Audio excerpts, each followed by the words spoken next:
I never imagined the day would come when my own son would look me in the eyes and believe a lie instead of believing me. Not after everything I'd sacrificed, not after raising him alone, not after spending 35 years making sure he never went to bed hungry.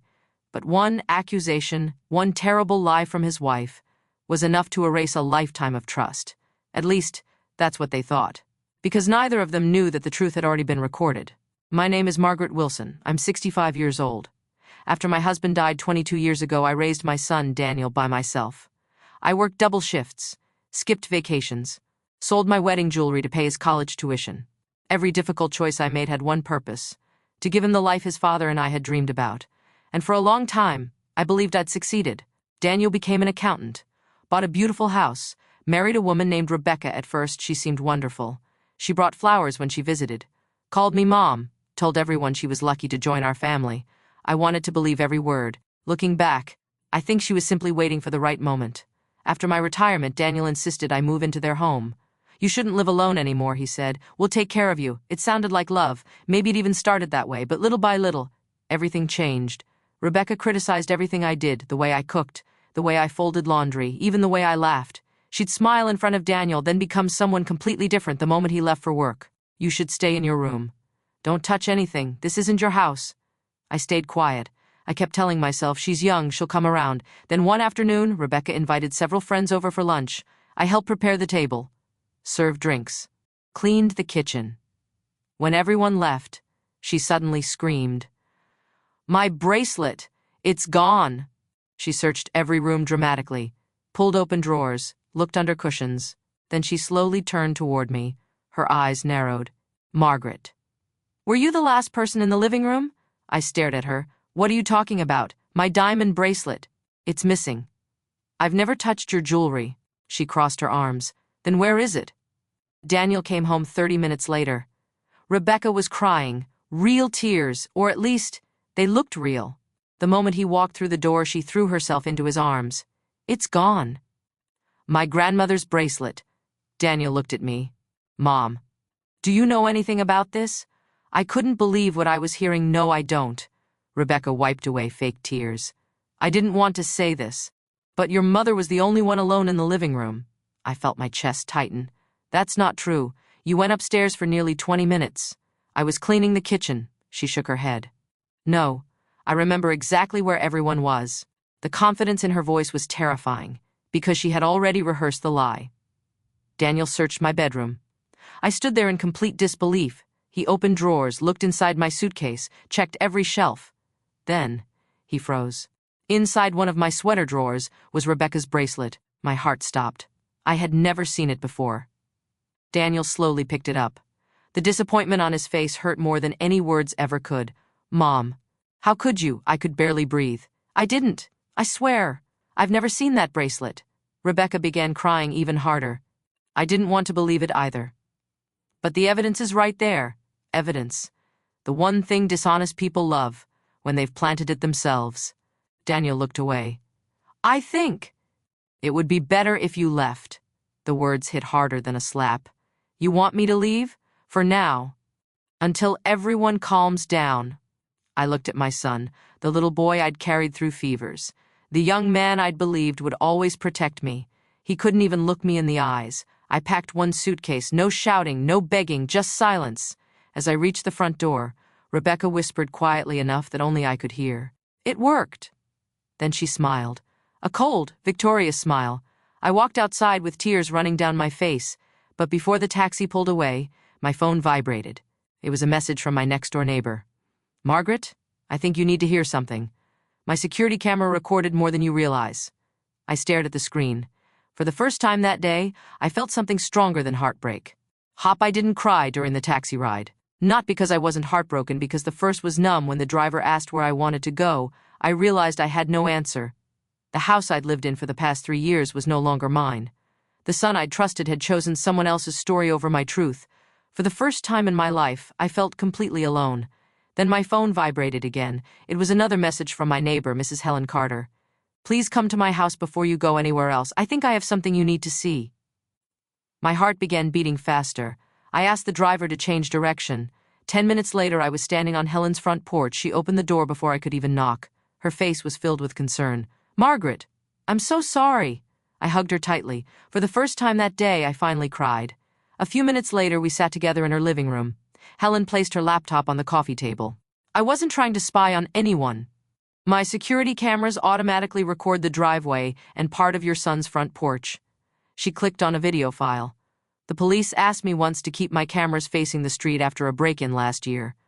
I nodded quietly. Then the recording began. The timestamp showed 11:42 a.m., about 20 minutes before Rebecca claimed her bracelet had disappeared. The front door opened. Rebecca stepped outside. She looked around carefully. Left, right.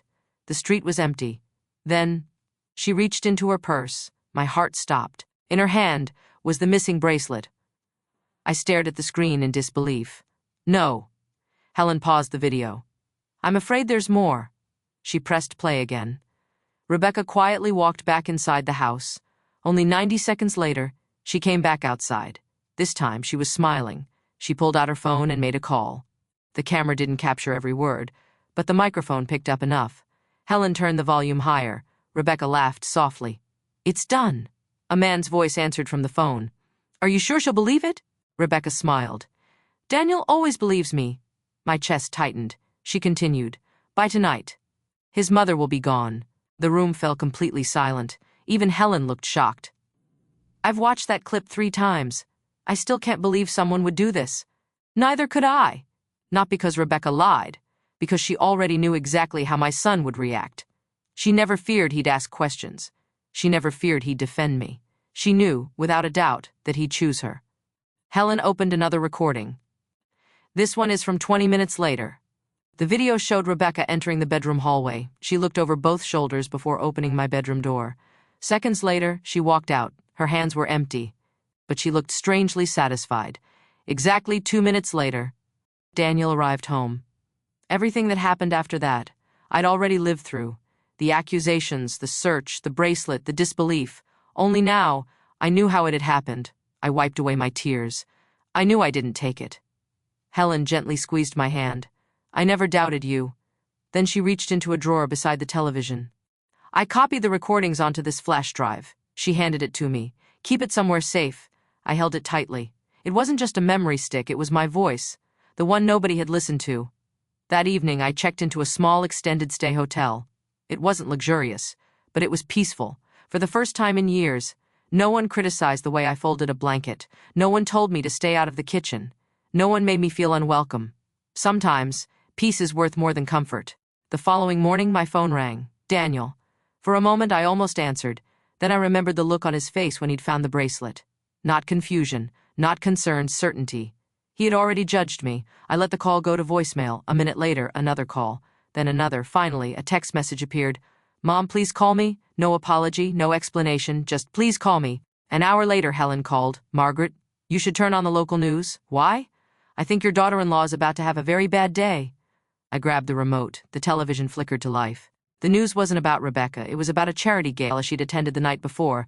The camera showed guests arriving. Then, there she was. Rebecca, laughing, smiling, wearing an elegant black dress, and hanging around her neck was the very same diamond bracelet she had claimed I'd stolen. The broadcast had been filmed. Less than 12 hours after she accused me, my heart skipped a beat. She hadn't hidden it. She'd worn it in public. Helen whispered. She forgot one thing. Television cameras record everything. I looked at the flash drive in my hand.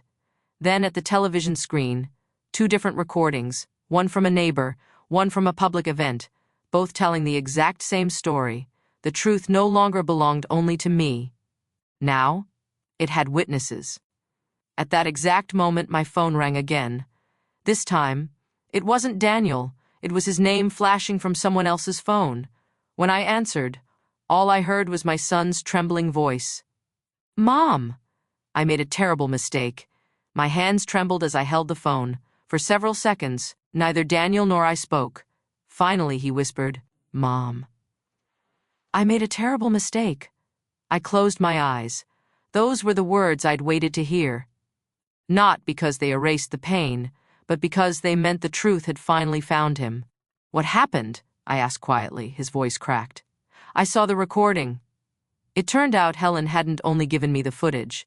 She had also called Daniel, after seeing me leave with my suitcase. At first, he refused to believe her. Then she invited him over. She showed him every second. Rebecca taking the bracelet from her purse, looking around to make sure no one was watching. Walking back inside. The phone call, and the words that shattered everything. Daniel always believes me. My son told me he had watched the video 3 times, each time hoping he had misunderstood. He hadn't. "I'm so sorry, Mom. I should have listened to you. You didn't even ask me what happened," I replied calmly. "You searched my room before you searched for the truth." Silence, painful silence. Then he whispered, "You're right. I failed you." That afternoon, Daniel asked if we could meet. I agreed. Not at his house, not at mine, at my attorney's office. I wanted witnesses. Not because I wanted revenge, but because trust had already been broken once. When I walked into the conference room, Rebecca was already there. She looked nervous. Daniel sat across from her. My attorney sat beside me. Helen was there too. She carried the flash drive in her hand. Rebecca forced a smile. "Margaret, this has all been a misunderstanding." I looked directly at her. "No. It was a plan." My attorney connected the flash drive to a large television. The room became silent. The recording began. Everyone watched Rebecca remove the bracelet from her purse. Everyone watched her walk back inside. Then came the audio. "Daniel always believes me." Rebecca's face lost all color. She quickly stood. "I can explain." "No," Daniel interrupted. "I've heard enough." Then Helen played the second recording, the charity gala, Rebecca laughing with friends, the diamond bracelet shining around her neck. The same bracelet she had claimed was stolen. The room fell silent once again. Rebecca looked at Daniel. "It wasn't supposed to go this far." Daniel slowly stood. "You tried to destroy my mother's reputation. You made me throw her out of my own home, and you watched it happen." Tears rolled down Rebecca's face, but this time, no one believed them. She reached toward me. "I'm sorry." I gently stepped back. "I hope one day you become the kind of person who never does this to anyone else. But forgiveness doesn't erase consequences." My attorney quietly placed another folder on the table. It contained copies of the recordings, a written timeline, and statements from Helen. Everything had been organized, not for revenge, for the truth. Rebecca lowered her head. "I'll move out." Daniel didn't answer. Instead, he removed his wedding ring, placed it gently on the conference table, then walked toward the window.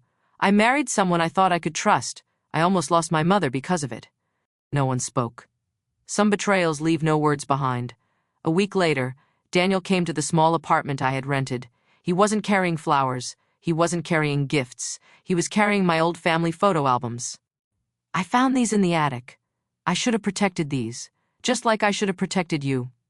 We sat together for hours looking through old pictures. My late husband, Daniel's first bicycle, family birthdays, Christmas mornings, memories that reminded us who we had once been. Finally, Daniel looked at me. "I don't expect you to forgive me today. I know. I just want the chance to earn your trust again." I smiled gently. "The door isn't closed, but you'll have to walk through it one step at a time." He nodded. "I will." For the first time in months, I believed him. 3 months later, I moved into a small cottage not far from the park. Peace returned to my life. I joined a gardening club, started volunteering at the local library twice a week. I laughed again, not because life had become perfect, but because I stopped allowing someone else's lies to define my worth. Daniel visited every Sunday. Sometimes we talked for hours. Sometimes we simply drank coffee in silence. Healing doesn't happen all at once. It happens one honest moment at a time. People often ask me what hurt the most. Was it being accused of stealing? Was it being forced out of my son's house? The answer is neither. The deepest wound was watching my own son believe a stranger's lie before listening to the mother who had loved him his entire life. But the greatest lesson I learned was this: the truth doesn't always arrive immediately. Sometimes it waits, quietly, patiently, until the right moment. And when it finally speaks, no lie is strong enough to silence it.